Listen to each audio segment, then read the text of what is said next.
আসসালামু আলাইকুম রহমতুল্লাহি ওয়াবারাকাতুহু। সম্মানিত দর্শক, বাংলাদেশের সাবেক প্রধানমন্ত্রী অথবা ক্ষমতাচ্যুত প্রধানমন্ত্রী অথবা আপনি যদি তাকে ফ্যাসিস্ট শেখ হাসিনা বলতে চান বলতে পারেন, আমার কোনো আপত্তি নেই। যাই বলেন না কেন, তার যে সুখ্যাতি এবং কুখ্যাতি, এই সুখ্যাতি এবং কুখ্যাতির যে এক্সট্রিম পজিশন বা সিম্বল, এটা হলো তার জবান, তার ঠোঁট, তার জিহ্বা। তাকে আমরা সেই 1982 সন থেকেই দেখে আসছি রাজনীতির অঙ্গনে। 81 সনটা বাদ দিলাম, মে মাসে 81 সনে তিনি এসেছেন, 82 সন থেকে দেখুন। তো তখন থেকে তিনি কথা বলে আসছেন, ক্ষুরুধার কথা। তার যখন যা মনে আসে একেবারে বলে ফেলেন, এবং তার এই কথা বলার যে অবস্থা, মানে এই কথা বলা উচিত ইত্যাদি ইত্যাদি, তার আশেপাশে বহু সময় বহু মানুষ ছিলেন যাদেরকে তিনি পিতৃতুল্য মনে করতেন। তার বাবার সঙ্গে রাজনীতি করে ডক্টর কামাল হোসেন, আব্দুর রাজ্জাক সাহেব, তারপরে আব্দুল সামাদ আজাদ সাহেব, ওনারা সবাই, বিশেষ করে সাজেদা চৌধুরী, একেবারে পরিবারের সদস্যদের মতো। তারা তাকে স্নেহ করতেন, ইনক্লুডিং জিল্লুর রহমান সাহেব এবং জিল্লুর রহমান সাহেবের ওয়াইফ। তো সবাই মোরাললেস তাকে অনেক বুদ্ধি দিয়েছেন, পরামর্শ দিয়েছেন, তিনি শুনেননি। তো যারা ছিলেন তার সঙ্গে, তারা এই অভ্যাসটিকে মেনে নিয়েছিলেন, আর যারা থাকতে পারেনি তাদেরকে চলে যেতে হয়েছে ডক্টর কামাল বা মোস্তফা মন্ত্রী সাহেবদের মতো লোকদেরকে। তাহলে বলা যায় যে তিনি নিজেও মনে করেন যে তার এই সফলতার জন্য তার এই জবান দায়ী, তার বক্তব্য দায়ী, তার দৃঢ়তা দায়ী, আর তার পতনের জন্য তার এই জিদ দায়ী। মানে একটা এলো দৃঢ়তা, দৃঢ়তা এলো জিদ। তো এই জিদ দায়ী, বাড়াবাড়ি দায়ী, এবং যখন যা মুখে আসে সে সকল কথাবার্তা বলাটা দায়ী। তো এই যে তার যে প্রতিকথন এবং বক্তব্য দেওয়া, এটা নিয়ে তিনি বেশ কয়েকবার খোলামেলা কথা বলেছেন। তার বক্তব্যটা হলো যে মানুষ উত্তেজিত হতে ভালোবাসে, মানুষ চুপচাপ বসে থাকতে পছন্দ করে না।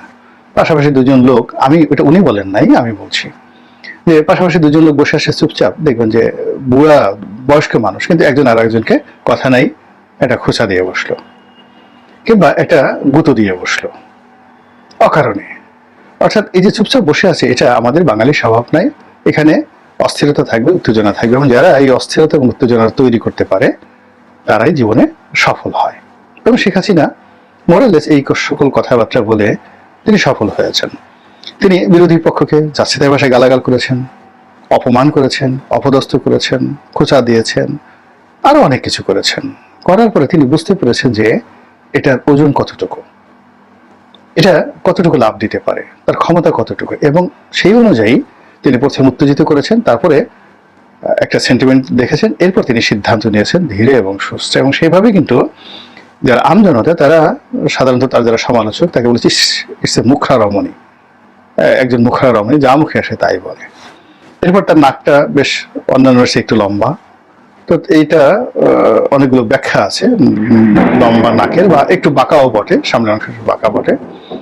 তো এগুলোর জ্যোতির্বিজ্ঞানের ব্যাখ্যা আছে। এই ধরনের যারা মহিলা হন বা পুরুষ হন, তাদের কতগুলো বৈশিষ্ট্য থাকে। তা আমরা সেই বৈশিষ্ট্যগুলোর যে ইতিবাচক দিক আছে সেটা চিন্তা না করে সবসময় বলেছে যে এই নাক, লম্বা নাক থাকা মানে এই প্রচন্ড অহংকারী, উদ্যত, হিংসুটে, খোঁটা দেয়া মানুষ।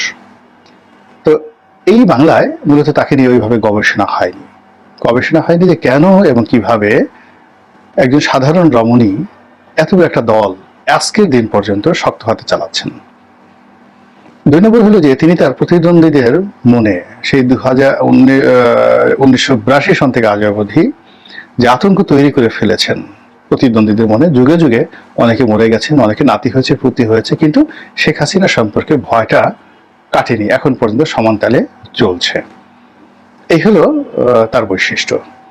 তিনি ডান হাত দিয়ে ভালো কাজ করেছেন, বাম হাত দিয়ে মন্দ কাজ করেছেন, অথবা বাম হাত দিয়ে ভালো কাজ করেছেন, ডান হাত দিয়ে মন্দ কাজ করেছেন, অর্থাৎ একসাথে, এক হাতে বাঁকা বাঁশের বাঁশরি আর এক হাতে রণতুর্য।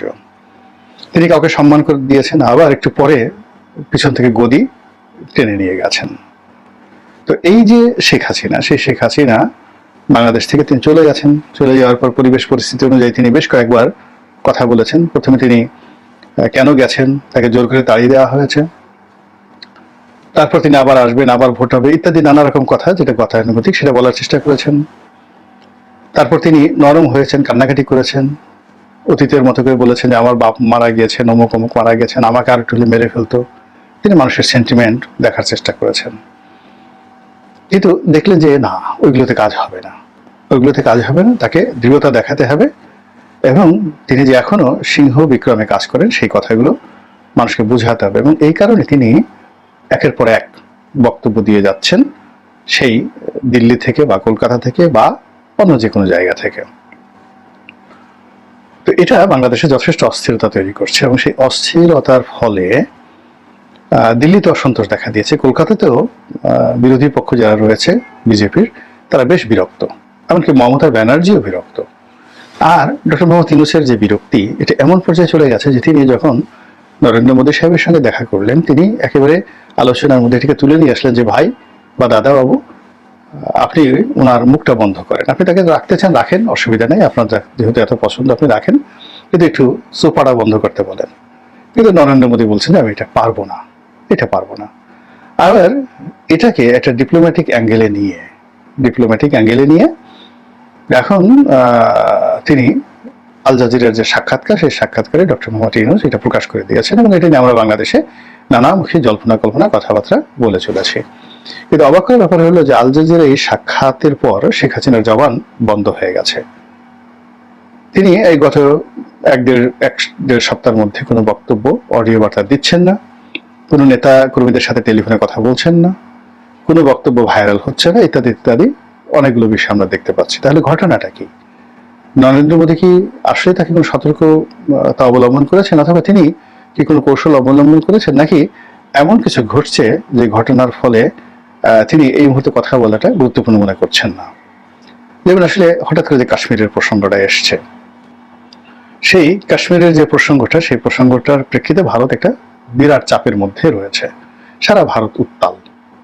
তো এই কারণে কি হলো, তিনি হয়তো তার জবান বন্ধ রাখতে পারেন স্বেচ্ছায়।